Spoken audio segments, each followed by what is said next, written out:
پورا موقع دے رہے ہیں کہ یہ جب فیصلہ ہو جائے. یعنی اگر ہم نے ٹرانسفر کا اتنی دیر اپلائی کیا ہوا ہے تو کم از کم فیصلہ تو کریں.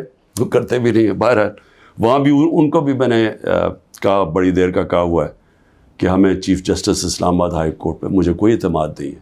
جب مجھے اٹھایا گیا وہاں سے, آپ سوچیں کہ مجھے غیر قانونی اور آئینی طور پہ اٹھایا گیا ان کی عدالت سے, اور انہوں نے اس کو لیگلائز کر دیا. یعنی اصل میں تو ان کو اللیگل کرنا چاہیے تھا. سپریم کورٹ کو تو جانے کی نوبت نہیں ہونی چاہیے تھی. ان کی عدالت میں بیٹھا ہوں, شیشے توڑ کے, ڈنڈے مار کے, وکیلوں کو مار کے, وہ بیچارہ رجسٹری اسٹاف ان کو ڈنڈے مار کے, اور مجھے گھسیٹ کے لے گئے وہاں سے ان کی عدالت سے. اور چیف جسٹس نے کچھ بھی نہیں کیا, بلکہ اس کو جائز قرار دے دیا گیا. اس کے بعد جو اس سے پہلے ٹرین کیس تھا, 3 ممبر بینچ بیٹھا, دو ججز نے واضح طور پہ کہہ دیا کہ مینٹینیبل ہے کیس. چیف جسٹس صاحب فیصلہ نہیں کر رہے, وہ بھی لٹکائے ہوا وہاں. اور ہمیں اعظم سواتی کو بہت اعتراضات تھے. انہوں نے لیٹر لکھا کہ مجھے اعتماد نہیں ہے آپ کے اوپر.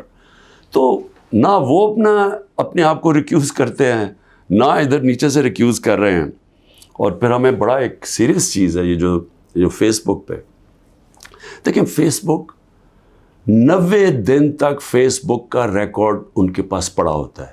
اگر FIA یا جج صاحب ایک صرف آپ کو ای میل کر دیا فیس بک کو کہ یہ کیس ہو رہا ہے, آپ مہربانی کر کے بتا دیں کہ 90 دن تک ان کی جو بھی فیس بک میں پوسٹ تھی وہ کون سی تھی. کیونکہ 90 دن تک جو لوگوں نے دیکھا ہے اور پوسٹ بھی کیا ہے کہ اس کے جو ہمایوں دلاور کی پوسٹ تھی اس پہ انہوں نے جو ان کا میرے متعلق پوسٹ کی ہوئی ہیں, وہ تو اگر کوئی بھی دیکھ لے تو مجھے تو ان سے انصاف نہیں مل سکتا. لیکن وہ FIA کے پاس گئے اور FIA نے جناب کہا جی وہ کیونکہ ڈیلیٹ ہو گئی ہیں, وہ FIA نے کلین چٹ دے دی. میچ فکس ہوا ہے.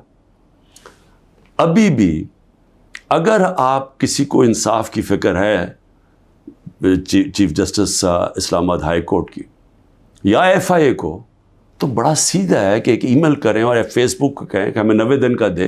اس میں پتہ چل جائے گا کہ کیا دلاور صاحب مجھے انصاف دے سکتے ہیں یا نہیں دے سکتے.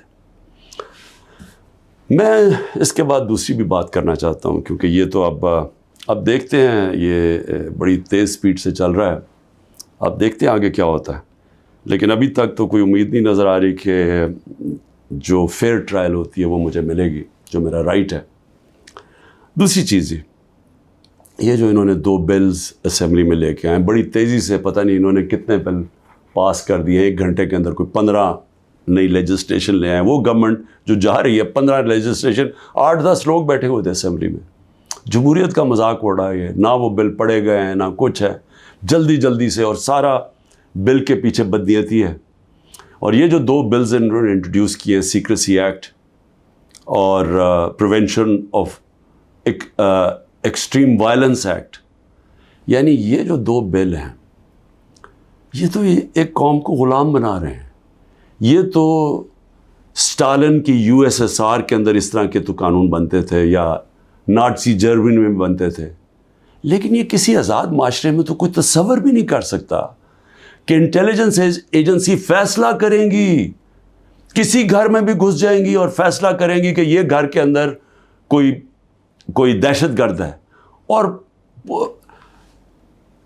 وارنٹ ایک جو ہوتا ہے گھر میں گھسنے سے پہلے آپ کو سرچ وارنٹ لینا پڑتا ہے, اس کے بغیر آپ گھس جائیں گے گھروں میں, کسی کے گھر میں بھی گھس جائیں گے اور کچھ بھی کریں گے, اور کسی کو ان کو روکنا نہیں چاہیے. تو یہ تو ایک ملک میں بالکل ہی غلاموں کو کنٹرول کرنے کے لیے ہو رہا ہے. پھر سیکریسی ہے, ایک اور ایکٹ لے آئے ہیں کہ آپ کسی بھی اگر کوئی انٹیلیجنس ایجنسیز کا کوئی آدمی ہے, اس کا آپ نام بھی نہیں لے سکتے. اگر آپ نے نام لے لیا تو وہ آپ کوئی اسٹیٹ سے غداری کر دیں گے, سیڈیشن ہے وہ. تو یہ تو اس طرف جا رہا ہے کہ جنرل مشرف کے مارشل لاء میں بھی اس طرح کی حالات نہیں تھے. یہ تو بالکل ایک وہ معاشرہ, اور مجھے لگ رہا ہے کہ تیاری کر رہے ہیں کہ انہوں نے تو الیکشن کا کوئی نیت ہی نہیں نظر آ رہی. تو اگر الیکشن نہیں کروانے ہیں تو اس کے بعد تو پھر لوگوں کو کنٹرول ہی کرنا پڑے گا, تو انہیں حربوں سے کنٹرول کرنا پڑے گا. اور مجھے جو خوف آ رہا ہے، میں آخر میں صرف یہ بات کرنا چاہتا ہوں کہ اس وقت جو پختونخوا ہے اس کی ہمیں فکر کرنی چاہیے، کیونکہ ان کی کوئی اپنی الیکٹڈ گورنمنٹ نہیں ہے اس وقت. ان لوگوں کو اوپر مسلط کر دیا ہے جن کی کوئی قانونی حیثیت نہیں ہے، اور وہ جو وہاں کر رہے ہیں، جس طرح کی کرپشن ہو رہی ہے اور جس طرح کا وہاں وہ صوبہ آہستہ آہستہ وہاں دہشت گردی بڑھتی جا رہی ہے، لا قانونیت بڑھتی جا رہی ہے، تو وہ تو لوگوں کو پہلے نوجوان وہاں سارے قبائلی علاقے کا جو جس طرح کی تباہی مچی تھی، جس طرح کی قتل و غارت ہوئی ہے قبائلی علاقے میں، ڈرون اٹیک سے، ملٹری آپریشنز، اوپر سے طالبان ایک طرف، وہ دوسری طرف فوج، تو وہ جو لوگوں سے ہوا، جس طرح کی تباہی مچی وہاں، تو وہ تو اسی سے ابھی نکل رہے ہیں. تو اگر یہ اسی طرف چلا گیا پھر سے، تو مجھے تو سمجھ نہیں آ رہی کہ کیا جو اس وقت فیصلے کر رہے ہیں اس ملک کے، کیا ان کو اندازہ ہے کہ نیچے گراؤنڈ کے اوپر کس طرح کا غصہ اٹھ رہا ہے؟ کیا اندازہ ہے کہ جب وہ پولیس لائنز کے اندر جب 100 پولیس والے شہید ہوئے تھے، پتہ ہے نیچے سے کیا آوازیں آ رہی تھیں؟ اور اب جو بجوڑ میں ہوا اس کے اوپر سارے پختونخوا کے اندر کس طرح کا غصہ گیا ہے؟ کیا کسی کو اندازہ ہے کہ یہ کس طرف جا سکتا ہے؟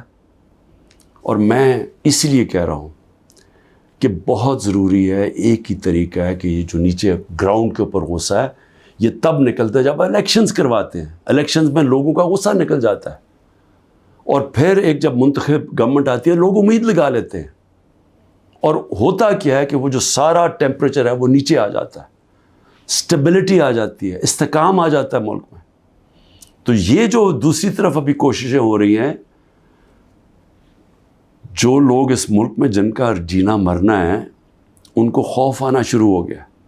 جو 12 لاکھ یہاں سے پروفیشنلز چھوڑ کے گئے ہیں اور جا رہے ہیں، آج ہمیں سمجھ آنا چاہیے کہ ان کی امید ختم ہو گئی ہے.